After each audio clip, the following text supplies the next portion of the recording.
ओम श्री गुरुवे नमः। संघर्ष नहीं सहयोग भाग 2। पिछले भाग में हमने सुना था कि डार्विन ने यह स्वीकार भी किया कि प्राणियों का अस्तित्व परस्पर एक दूसरे के ऊपर निर्भर है। आगे का भाग कुछ इस प्रकार है। व्याख्याकारों ने इसका अर्थ संघर्षों के रूप में लिया तथा कहा कि अपने अस्तित्व को बनाए रखने के लिए शक्तिशाली जीव असमर्थों को समाप्त कर देते हैं।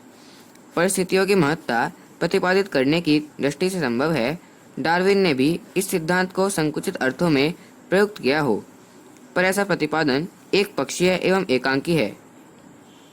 उसे शाश्वत सिद्धांत के रूप में तो तभी स्वीकारा जा सकता है जबकि वह शाश्वत सत्य के रूप में लागू होता हो।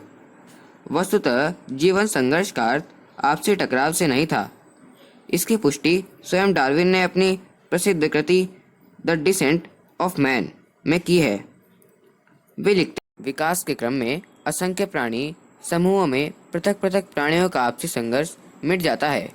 संघर्ष का स्थान सहयोग ले लेता है और इसके फलस्वरूप उनका बौद्धिक व नैतिक विकास होता है।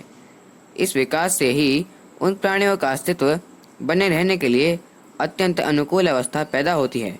सर्वाइकल ऑफ द फिटेस्ट की व्याख्या करते हुए उनने स्वयं कहा है कि ऐसे समुदायों में योग्यतम वे नहीं कहे जाते जो सबसे अधिक बलवान या चालाक होते हैं, वरन समर्थ वे हैं जो अपने समाज के हित के लिए निर्बल एवं बलवान सभी की शक्ति को संगठित करना जानते हैं ताकि वे एक दूसरे के पूरक हों।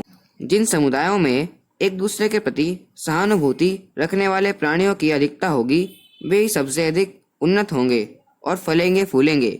वर्तमान में सर्वाधिक विकसित एवं प्रगतिशील समाजों के विस्तृत अध्ययन से यह बात और भी स्पष्ट हो जाती है कि पारस्परिक स्नेह, सहयोग एवं सहकार की भावना ने ही उन्हें उस स्तर तक बढ़ाया है। अविकसित, पिछड़ी और असभ्य जातियों का गहराई से अध्ययन करने पर एक ही तथ्य हाथ लगता है कि पिछड़ेपन का एकमात्र कारण आपसी सहयोग, स्नेह व सहकार का अभाव है। प्रख्यात विचारक रूसो का कहना है कि प्रकृति में प्रेम, शांति और सहयोग कूट कूट कर भरा है। जो प्राणी अपना अस्तित्व बनाए हुए हैं उसका प्रधान कारण उनकी सामाजिकता एवं सहयोग भावना है। इस तथ्य की पुष्टि रूस के मूर्धन्य मनीषी केसलर ने भी की थी। गंभीरतापूर्वक कई वर्षों तक अध्ययन करने के पश्चात उन्होंने निष्कर्ष निकाला है कि सहयोग प्रकृति का अकाट्य और विकास का मूल अंग है।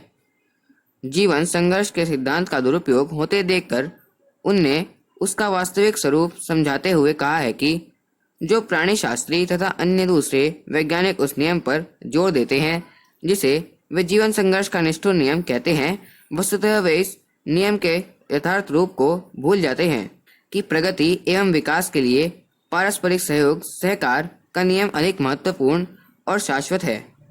पारस्परिक संघर्ष द्वारा नहीं वरन सहयोग द्वारा प्राणी संसार एवं मानव जाति का विकास संभव हुआ है।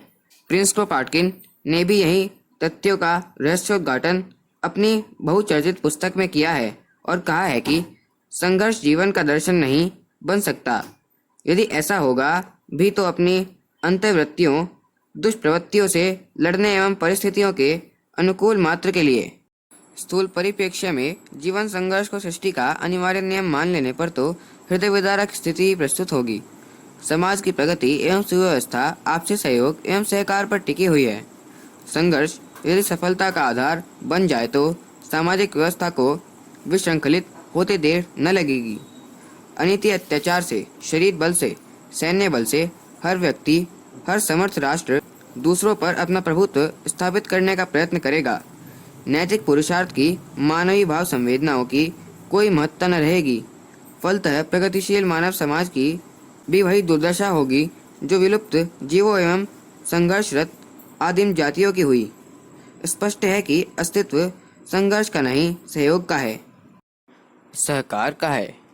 मनुष्य जाति को सभ्यता एवं संस्कृति को अक्षुण्ण बनाए रखने के लिए जीवन दर्शन के रूप में सहयोग एवं सहकार को स्वीकार करना होगा। प्रगति का मूल आधार भी यही है।